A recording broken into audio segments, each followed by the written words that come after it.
venía de hacer 7, 8 meses en Barcelona sin que me hayan pagado una sola hora. La carrera del futbolista es corta, ¿sí? Exacto. Y hoy en día tenemos ejemplos de una nueva visión y una nueva misión del deportista, ¿no? Pensar de que hoy en día el fútbol no lo es todo, sino que tú también a nivel de profesión debes tener una segunda opción, ¿no? Nos volvemos psicólogos del jugador, somos los que estamos ahí en sus lágrimas, en sus derrotas, en sus victorias, en los procesos, que lamentablemente a veces eso no se ve, pero es un camino bastante largo.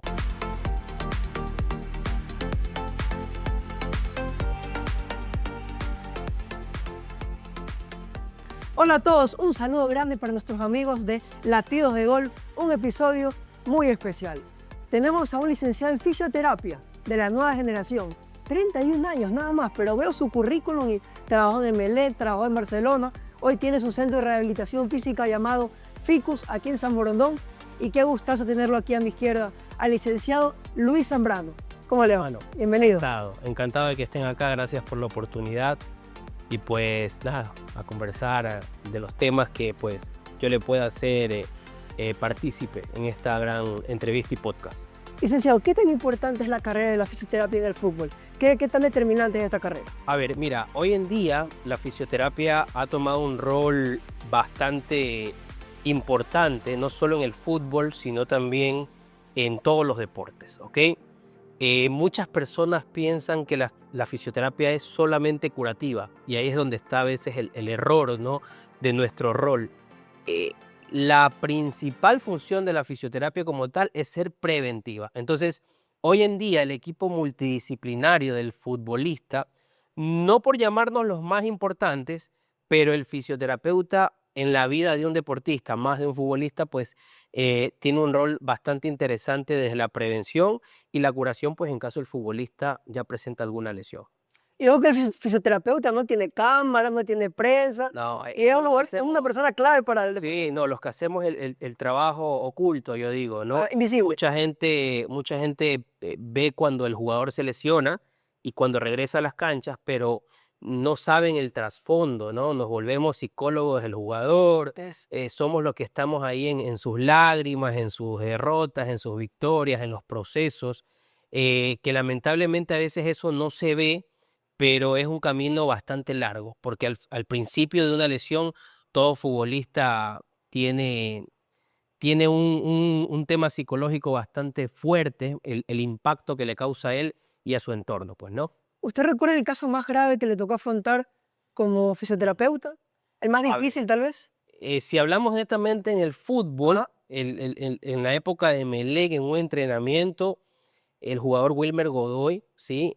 Tuvo una lesión de su ligamento colateral interno de rodilla. Tuvimos que en ese momento tener todos los protocolos para que esa lesión no se agrave más, ¿no? Entonces, de las que recuerdo esas, de ahí algunas en los partidos, en la cancha, pero la más significativa esa de ahí. Y como que presenciar una fuerte fue la fractura del jugador Diego, del Flamengo, cuando jugamos Libertadores acá con Emelec, que fue la falta creo que fue con Dixon Arroyo, si mal no recuerdo.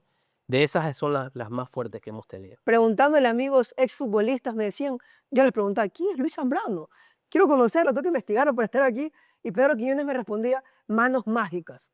¿Cuándo nace este apelativo, este término, manos mágicas? A ver, mira, cuando yo ingresé a Emelec en el año 2018, finales del 2018, yo ingresé en una época bastante compleja para el club, porque estaba lesionado Pedro Quiñones, Esteban Drere, Oscar Bagüí, Marquitos Mondaine venía de una operación de tobillo, o sea, Osvaldo Lastra, Jorge Guagua. O sea, estamos hablando de que los top, los capitanes, estaban cursando por lesiones bastante graves y pues cuando yo ingresé al club me topé con este tema. Ahora, el tema de manos mágicas fue porque la primera vez que yo abordé a Pedrito Quiñones, que le mando un fuerte saludo, un fuerte abrazo, es mi gran amigo, fue porque la verdad fue el que me dio el voto de confianza. Porque imagínate entrar a un club grande, siendo joven, Claro. lo primero que dicen, bueno, ¿y por qué has traído un joven? Siempre aspiran traer a alguien de experiencia. Claro.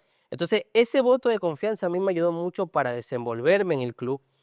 Y cuando lo empecé a tratar a Pedro, oh sorpresa, pues el día a día empezó a tener una evolución magnífica.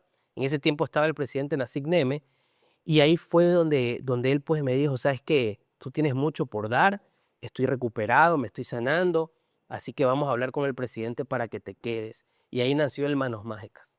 ¿Cuándo puede influir un fisioterapeuta? Digamos que algún jugador tiene una lesión para 6 meses, pero usted con su recuperación, con su constancia, logra recuperarlo en 4 meses. ¿Es posible esto? A ver, mira, es ahí donde se da el problema que está pasando mucho ahora, el no respetar los tiempos, Eso. ¿ok? Cuando no se respetan los tiempos de evolución, de lesión, es donde vienen las recaídas. Está pasando mucho hoy en día en el fútbol que jugadores que han pasado por un postoperatorio, por una lesión, por querer pretender recuperarlos rápido, se están volviendo a lesionar. No quiero poner ejemplos, pero se están viendo muchos casos ya hoy en día que pues juegan 2, 3 partidos y al cuarto partido otra vez la lesión que tuvo inicialmente. Pero precisamente por eso, por apurar los tiempos. Tú no respetas el tiempo de lesión, simplemente ese jugador se va a volver a lesionar. Entonces no hay un tiempo que tú digas o una máquina, no, lo vamos a recuperar antes. No, se tienen que completar los tiempos fisiológicos. ¿Qué prácticas básicas debería implementar un jugador en su rutina diaria o para recuperarse? Mira, lamentablemente la cultura, nuestro medio, el jugador nacional nuestro, a veces no le gusta invertir en su salud. ¿Ya? Por ejemplo, viene un jugador extranjero y ese jugador tiene un nutricionista, tiene un fisioterapeuta, tiene un readaptador físico que le hacen trabajos preventivos. Acá no, acá pasa todo lo contrario.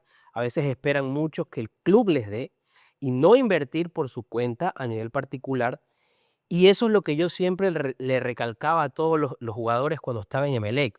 Traten de invertir particularmente en su salud, busquen un fisio que les dé recuperación particular, un preparador físico que les haga trabajos de prevención, un nutricionista que les lleve un plan alimenticio y poco a poco pues ir implementando un equipo de trabajo, ¿no? Entonces la recomendación siempre a los deportistas es esa, que el buen deportista no solo se lo ve en la cancha, sino fuera de ella, porque son los hábitos del futbolista los que construyen y los que determinan su rendimiento en la cancha. Y uno de los errores más comunes que usted ve en los futbolistas a la hora de recuperarse, ¿cuáles serían? Lo que hablábamos, el quererse recuperar rápido. Pasaba mucho en Emelec, una vez teníamos la final con Liga, y 2018. yo me acuerdo, sí, 2018, y yo me acuerdo que el profesor Soso me dice, che, lo necesito a Matamoros. Él venía de una lesión de isquiotibiales, y yo le dije, mire, profe, si usted lo quiere a Matamoros de vuelta, ¿sabe qué? Usted me firma aquí porque él todavía no está recuperado. Era mi palabra contra la de él. Claro. Y no jugó Oler en la final de ida, precisamente porque uno como fisioterapeuta tiene que preservar la salud del futbolista, que primero es humano antes de ser deportista. Entonces, el error más grande es siempre querer apurar o querer estar rápido, o hay jugadores que piensan que tienen una fisiología superdotada y dicen, no, yo me recupero rápido. No, los tiempos fisiológicos del cuerpo humano en un deportista siempre se respetan. ¿Y qué conocimientos básicos debería tener un jugador a la hora de querer recuperarse? Algo básico que tenga que saber un jugador Bien, hoy en día profesional. lo que yo siempre les inculco a ellos es que ellos, para una prevención de lesiones y un alto rendimiento, deben tener 3 pilares fundamentales. Primero, los buenos hábitos, en donde entra la buena alimentación, la hidratación, el descanso, el sueño. Importante en esos días de donde el profe te dice, ¿sabes qué, muchachos? Ganamos el partido, mañana descansamos. Tener ese tiempo fisiológico de reposo para que el cuerpo se pueda recuperar. Segundo pilar importante, hacer trabajos preventivos fuera de la jornada normal de entrenamiento. Ok, si tuviste una sesión de entrenamiento en la mañana con el club, en la tarde trabaja tu zona del core, pasado mañana tus miembros superiores, pasado mañana trabajos excéntricos, o sea, que tú no solo te quedes con lo que haces en el club, sino también con lo que manejas fuera de ella. Y el tercero, yo siempre digo que hoy en día, a ver, se lo desestima mucho, pero el psicólogo deportivo tiene un papel importantísimo en la vida de un deportista. Y aquí hay esa cultura de que el psicólogo es para los locos. No es así. Hoy en día la salud mental, psíquica, psicológica, es la que maneja tu físico, ¿ya? Entonces no está de más también involucrar un psicólogo deportivo que maneja a veces tus cargas mentales, que a veces en ellos suelen ser más grandes que las físicas. ¿Cuál es la lesión más difícil que le ha tocado o la que le toca a un fisioterapeuta? ¿Cuál es la lesión más difícil, la que más le cuesta recuperar? A ver, hay muchas lesiones difíciles, sin embargo, las rupturas de tendones o ligamentos son las que más tienden a complicarse porque son estructuras avasculares, que significa que no les llega riego sanguíneo y que por lo tanto, por ejemplo, si tú ves una ruptura de ligamento o una ruptura de tendón, el tiempo mínimo del jugador fuera de la cancha son 4 meses, otros 6, otros 8, otros 10, otros un año, dependiendo del grado de la lesión. Y se vuelven difíciles no solo en el tratamiento, sino también en el abordaje psicológico del jugador. Por ejemplo, el jugador tuvo un desgarro muscular. Sabemos que en 20, 25 días el jugador sabe el jugador que no va a estar mucho tiempo fuera y anímicamente no se queda muy mal. Pero si sabes que se rompió un ligamento, un tendón, desde ya la psicología del ligamento, del jugador, perdón, le juega en contra. Y dice, bueno, voy a estar afuera 4 o 5 meses. Pasa hace poco y se está viendo ahorita en el fútbol fracturas, luxofracturas, rupturas de ligamento. O sea, y estamos hablando de que llevamos, creo, 3, 4 fechas. O sea, imagínate Claro. el impacto psicológico que causa esto en un jugador que está empezando una temporada, pues, ¿no? Errar es de humanos y nos sirve para corregir. ¿Qué error tuvo en su carrera Luis Zambrano para corregir, para darse cuenta y para mejorar? A ver, yo siempre digo que la experiencia uno la va ganando conforme a lo que uno va haciendo, ¿no verdad? Yo creo que los errores al inicio fueron haber muchas veces pretendido pensar que con lo que a veces tenemos en la universidad es justo y no es así, ¿no? Tú cuando sales de la universidad y te encuentras con el mundo real es muy diferente, ¿no? Entonces, esos errores permitieron eh, hacer en mí de que yo busque capacitarme fuera de lo que la universidad me dejó. Y precisamente te puedo decir que hoy en día me sirve más lo que hice fuera que lo que aprendí dentro de la universidad. Muy bien. ¿Sí? ¿Qué le recomienda a ese joven profesional de la fisioterapia que, como usted, empezó muy joven, trabajó en grandes equipos, hoy tiene un centro de rehabilitación física? ¿Qué le puede decir a ese joven profesional? A ver, los tiempos de Dios primero son perfectos y cuando uno obra bien, a uno le va bien. El estarse capacitando año a año en los congresos, en las jornadas de actualización, el estarse capacitando directamente con cursos prácticos, son los que te van a permitir no solo avanzar en tu conocimiento, sino abrir puertas a nuevas oportunidades. Cuando yo llegué a Melec, venía a hacer 7, 8 meses en Barcelona sin que me hayan pagado una sola hora y a veces yo pensaba que eso era un mal para mí, pero al final terminó siendo una inversión no en dinero, sino en tiempo. Entonces, muchas veces lo que nos parece mal en el momento es lo que después nos termina diciendo, oye, mira, valió la pena ese esfuerzo. Eso a los fisioterapeutas. A los futbolistas también, a ver, la carrera del futbolista es corta, ¿sí? Exacto. Y hoy en día tenemos ejemplos de una nueva visión y una nueva misión del deportista, ¿no?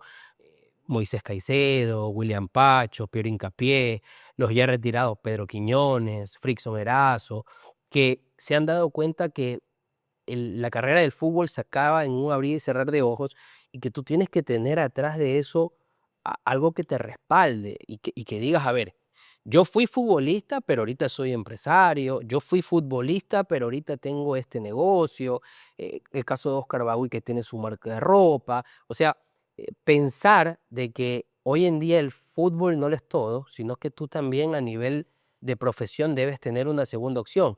Teníamos el caso de Moisés Caicedo cuando fue a Inglaterra, tuvo que aprender inglés, William Pacho, estimo que está aprendiendo francés, lo mismo Hincapié. Entonces, la vida te va dando oportunidades y para aquello tienes que estar pues preparado, ¿no? ¿Algún referente en la fisioterapia?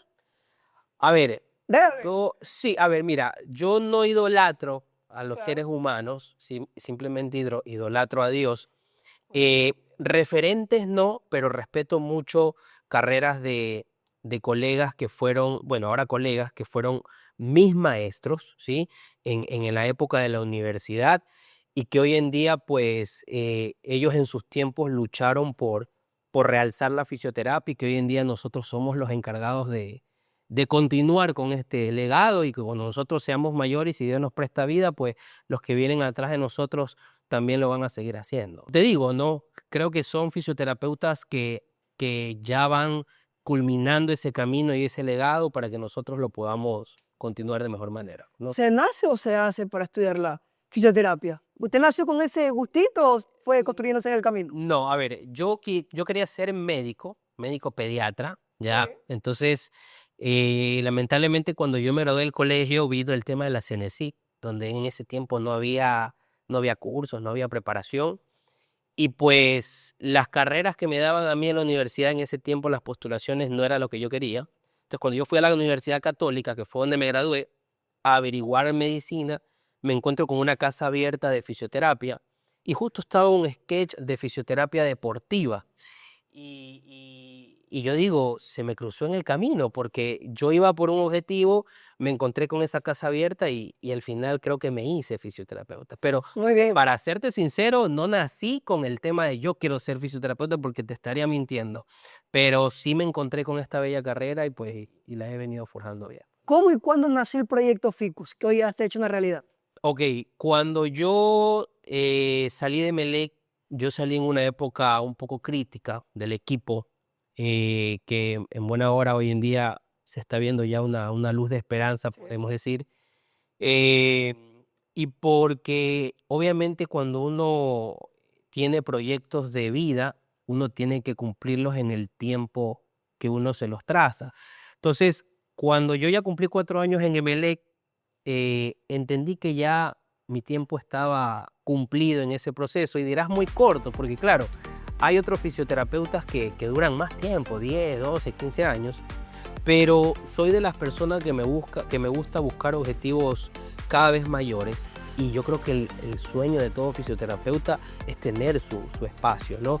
Entonces, Ficus nace de eso, el lema incluso, el fisioterapia, el cuidado de tu salud, eso es lo que significa Ficus, fisioterapia Fi, cuidado Q y salud S, que ese es el lema que se creó inicialmente y que hasta ahora, gracias a Dios, lo hemos podido llevar en nombre alto, pues, ¿no?